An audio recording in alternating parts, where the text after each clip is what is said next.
Alright fellas, you made it to Bloodstock. How are you feeling? Bit tired, I'm not gonna lie. Been camping for 3 nights straight. Oh, you've been here since Thursday, yeah? Yeah, just getting the full experience. The rain and the shine, you know? I woke up Thursday night, in a pool full of water, ended up sleeping in our bass player's car. Oh, it's been rough, but we got sorted. Cian, who's our stage manager, he's a dab hand. He's a problem solver. He basically tarped up the guys' tents, and then I went out. I got a new waterproof tent. So we've been here, we've been taking it in, and it's been absolutely amazing so far. We don't really get this at home in Ireland. So Well, obviously it's all been leading to this today. Yeah. Have the nerves sunk in yet? Oh man, we're just taking it all in. We went to Anthrax yesterday. We were just in front of the pit, and we had people just going all over our heads.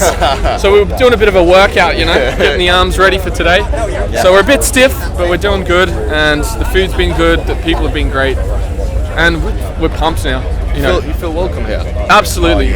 We acknowledge that we're a hard rock band, and that's something that you might not see often at these festivals, but we're appreciative of the people that will possibly stay in front of our show and support us. And we know it happens in Dublin. We play in heavy metal venues, and everybody's cool with that. So I'm sure it'll go down well here. Yeah, I mean, you do stand out in the bill because it is a metal, very, very predominantly metal. I was just saying to Andy, who was interviewing us a moment ago, the way to be is to be the Motorhead. Yeah, just be the Motorhead, because Motorhead, they can play any festival, and you will always find the crowd enjoying it every single time. That is it. Yeah, absolutely. So that's the way that we want to be. To download the Bloodstock. Yeah.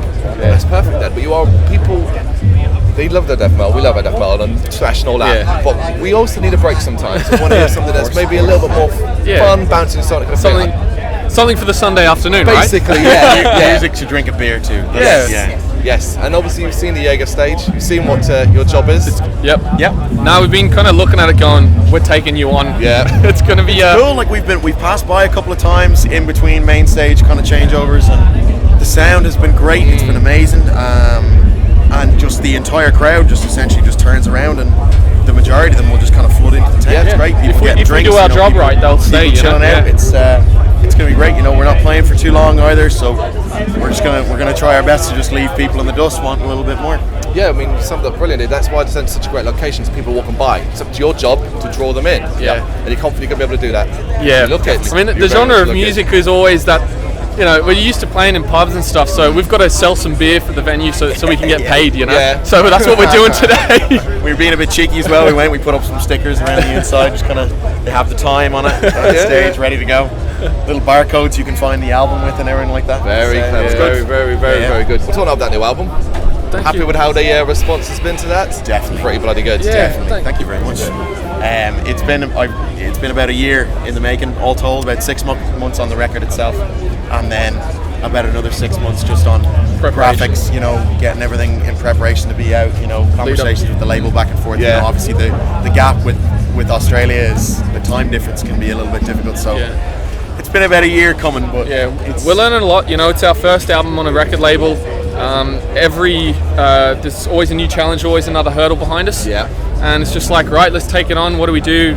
Try and be smart about it. All we're doing is we're eager to learn, because we want to make this a long-lasting project. So we better do it right, when we make mistakes. And so far so good. Yeah, this is just an extra launch pad. You get to put Bloodstock. We play Bloodstock 2019 on your CV. Yeah, absolutely, definitely. And hopefully on a bigger stage next time. You never know. Well, yeah, it's kind of a slow burner. We've worked over the past couple of years. We've played alongside some great people. Like we've played alongside the guys in Tyler Brown to the Shakedown, their US band. Guys in Anvil was a really, really cool one.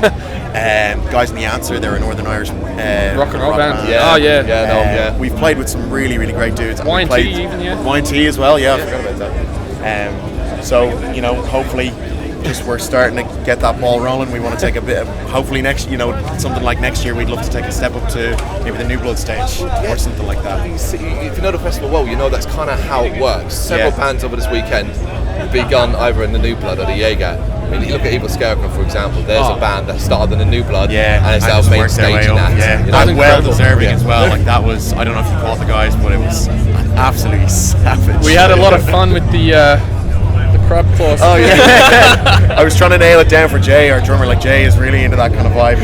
He likes the kind of the weird and the wonderful, and literally the guys kind of just did it for me, and we appeared in front of the stage, and the girls in the bed sheets as the ghost just kind of going like this. Jay just shit himself laughing. It was hilarious. Oh, brilliant, it was perfect. Yeah, mate. So new album. Is the plan to basically just for the rest of this year to work doing live? Essentially, yeah. I mean, this is our last festival of the year so far, and because we're still kind of new to the whole thing, and we just got management, we're just working with the label now. It's like no one was expecting something, this big to just be kind of put out, right? And I think that next year will be our year for festivals. We're still looking for booking agents. We've got to build up the CV with what we've got. It's that whole thing. You need experience to get the work, but you need the work to get the experience kind of thing. And definitely. This is as good as it gets for us, I think, this year. Absolutely. And we'll just do small shows around Dublin. Hopefully a couple in France as well, because we've just come back from a little stint over there. Yeah. My brother and I are half French, so we had some contacts. We made it work. We know a couple of bands now. Played a couple of festivals. And it's just if we can keep busy in the meantime and get some leverage from people who have a bit of power that can just say, right, I'm going to trust you guys for this tour, or I'm going to get you guys here to play in my hometown because I know it'll work.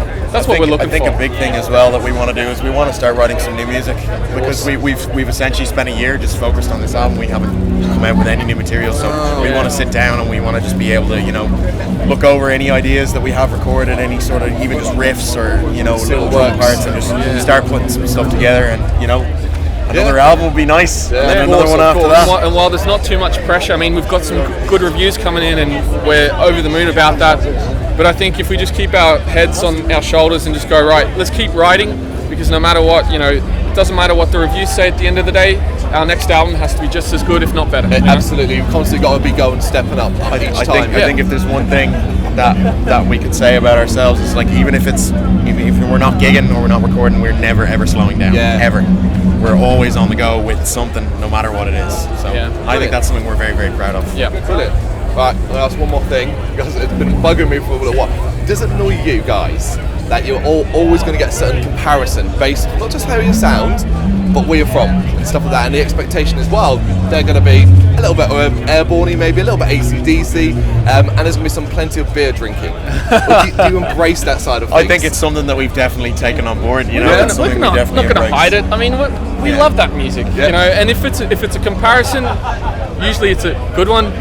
So if you compared us to Coldplay, we'd be a little bit disappointed.